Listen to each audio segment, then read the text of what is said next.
இன்றைக்கி ஒரு டே mini vlog பார்க்கலாமா? அவங்க வந்து வேலைக்கு போகிறதுக்காக வந்து தேங்காய் சாதமும் உருளைக்கிழங்கும் கேட்டிருந்தாங்க. சரின்னு அவங்களுக்கு வந்து தேங்காய் சாதமும் உருளைக்கிழங்கும் பண்ணி கொடுத்துட்டேன்.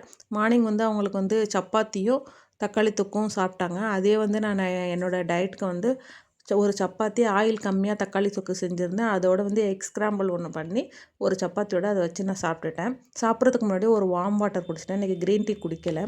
அப்புறமா வேலை விஷயமா வெளில போயிருந்தேன். அதனால் பாப்பா வந்து அம்மா வீட்டில் போய் அக்கா வீட்டில் அக்காவை பார்த்துக்க சொல்லி விட்டுட்டு கொஞ்சம் வேலைக்கு போயிட்டு வந்தேன். பாப்பாவும் கரெக்டாக தூங்கிட்டு இருந்தால் நான் வந்தப்போ எழுந்துட்டா. அவளுக்கும் வந்து லஞ்ச் வந்து சாப்பாடு ஊட்டிகிட்டு இருந்தேன். அங்கே அம்மா வீட்டில் வந்து வெளியில் வந்து கன்றுக்குட்டி எல்லாமே கோழி எல்லாம் இருக்கிறதுனால பாப்பா வந்து அதை பார்த்துக்கிட்டே நல்லா என்ஜாய் பண்ணி சாப்பிட்டுட்டான். நான் மத்தியானம் வந்து லஞ்சுக்கு வந்து ஒரு ஆப்பிள் ஒரு ஆரஞ்சு மட்டும் சாப்பிட்டேன். மத்தியானம் கொஞ்சம் ஒரு கேரியாக ஒரு மாதிரி மயக்கமாக இருந்ததுனால வந்து சுகர் போடாமல் ஒரு டீ மட்டும் குடிச்சிட்டேன். என்னட்ட வீட்டில் என்ன இருக்கோ அதே வச்சு தான் நான் என்னோடய டயட்டை வந்து ஃபாலோ பண்ணிக்கிட்டு இருக்கேன். முக்கியமாக தவிர்த்தது வந்து நான் அரிசி வகையான இட்லி, தோசை, ரைஸே இது ஃபுல்லாகவே நான் விட்டுட்டேன். ஒயிட் சுகர் விட்டுட்டேன். அதுதான் என்னட்ட வீட்டில் இருக்கிறத வச்சு நான் டயட் வந்து நான் ஃபாலோ பண்ணுறேன்.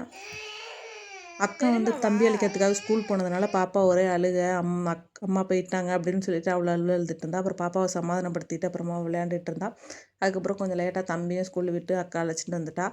அண்ணனை பார்த்தோன்னா பாப்பா வந்து ஒரே ஜாலியாக என்ஜாய் பண்ணிவிட்டு 2 பேரும் நல்லா விளையாண்டுக்கிட்டு இருந்தாங்க. ரொம்ப நாளுக்கு அப்புறம் பார்க்குறாங்க. பொங்கலுக்கு வந்து தம்பி ஊருக்கு போயிருந்தான். இப்போ வந்து 2 பேருமே நல்லா வெளியில் விளையாண்டுக்கிட்டு நல்லா இருந்தாங்க.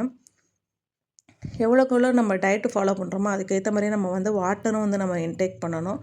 நம்மளோட உடம்பு பாடிக்கு ஏற்ற அளவுக்கு நம்ம எவ்வளோ மெஷர்மெண்ட்டுங்கிறத வந்து நம்ம பார்த்து இது பண்ணிக்கணும். அதுக்கப்புறம் யூடியூப்பில் வந்து என்னோடய சேனலில் வீடியோ போட்டுட்ருந்தேன். தம்பியும் அக்காவும் பார்த்துட்டு இருந்தாங்க.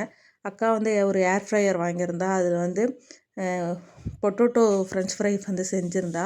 அது வந்து ஜாம் வச்சு தம்பியும் பாப்பாவும் கொஞ்சம் கொஞ்சம் சாப்பிட்டுட்டு இருந்தாங்க.